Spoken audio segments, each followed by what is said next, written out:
So today, for my news cover up, I have read these articles by BBC that talk about the new recently released Fallout TV show that it's playing in the background.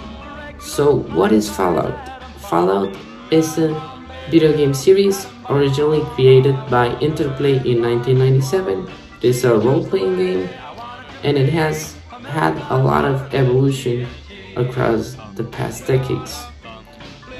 First, the major big change it was that it was purchased by Bethesda in 2004, which transformed the game mostly into stop being like a indie game to more of like a mass oriented experience to all types of players by transcending from 2D to 3D.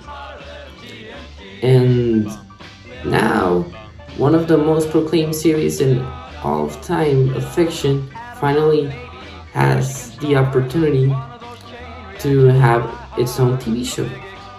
And I really liked how the results turned out.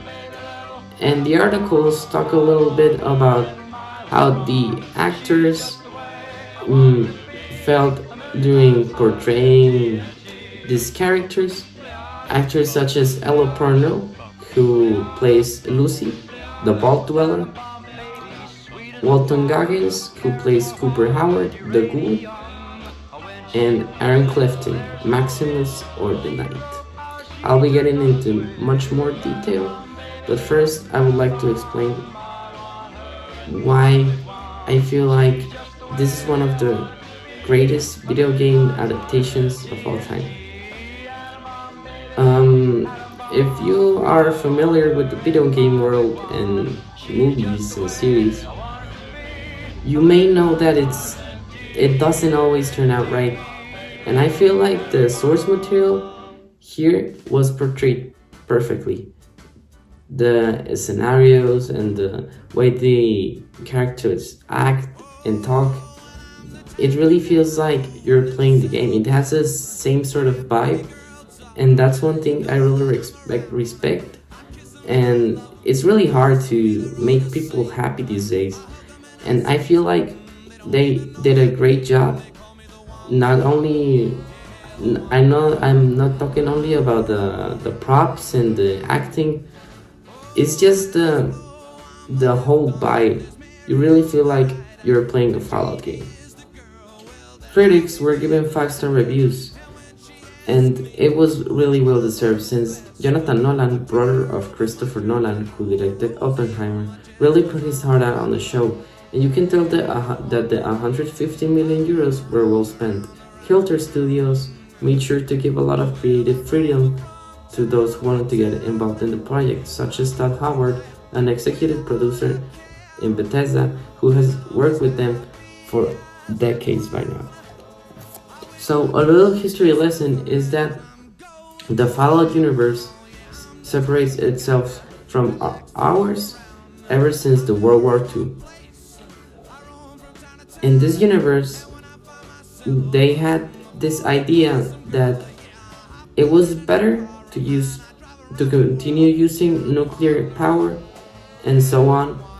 The most of the devices and electronics that were found in households were powered by some sort of nuclear energy, and the aesthetic that it keeps is from like what people from the 1950s thought it was going to be life in the future.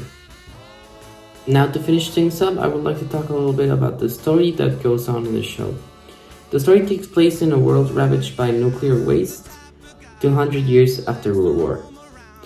And we follow Lucy, a Vault Dweller, who goes out to search for his dad, who escaped in a raider attack.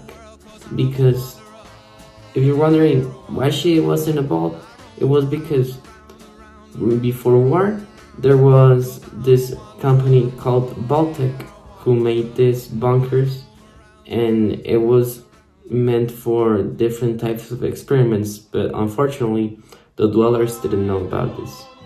So that's one of our protagonists. The other one is irradiated ghoul by the name of Cooper Howard, who was previously a Baltic employee.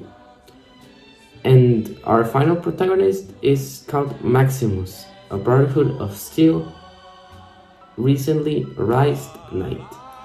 The Brotherhood of Steel is like this military group there are like fanatics of the old tech, and they have this weird ideology, but they are really cool. So yeah, if you want to find out more about this history and how Lucy finds his dad and all of these characters correlate, the only thing I can say is you give it a watch. And that has been all for today. Thank you.